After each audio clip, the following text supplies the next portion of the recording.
So ito, meron akong nakuha dito kanina, kinancel. So cancel booking yung nangyari, no. Kasi pinuntahan ko dito sa JRU, meron daw documents na dadalhin sa Registry of Deeds yata sa Diliman, Quezon City.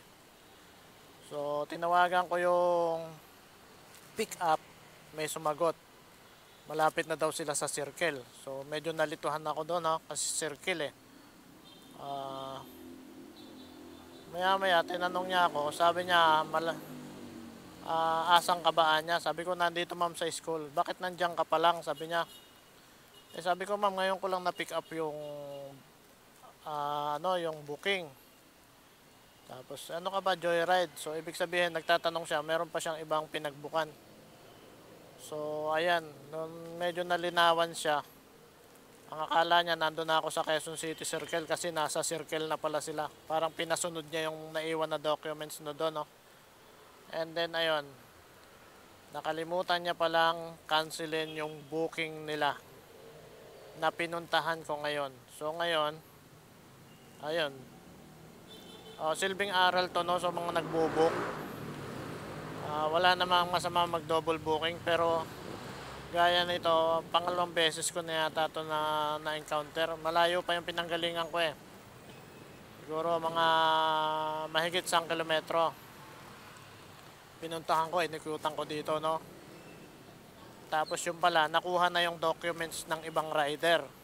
Pero yung booking sa Joyride, hindi nila kinancel. So maging responsible tayo sana sa mga ganong bagay. Nagdo-double booking tayo, pero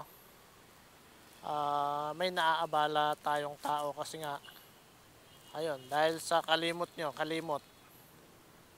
wag tayong maging kalimot, no. Be responsible. Kung mag double booking kayo, na pick up na si item o na ihatid na si pasahero, cancelin nyo yung isa, no. Gaya niyang pinuntahan ko, nagtaka siya bakit daw ngayon lang daw ako. Sabi ko, accept ko lang ng booking. So pala, kinuha ko kasi sa request booking yung booking, no? Kasi mga 1 kilometro lang dito sa akin. Tapos, ayun na, kinancel na lang. Tapos, sorry, gano'n. Okay na, sorry, pero the damage has been done. Yun nga, nag-aksaya ako ng oras, nag-aksaya na tayo ng gas, nag-aksaya tayo ng gulong, ayun. Pero hindi naman ako nagagalit, no. Ang inaano ko lang doon is yung be responsible tayo sa mga ganun, no. Sabi niya, pampalubag loob, madami naman nagbubook dyan. Ayun, madaming nagbubook. Pero hanggang ngayon, wala akong nakukuhang booking. So ano yun? So ano lang yun, palubag loob lang. So dapat sana gini-gcash nyo kami kahit 50.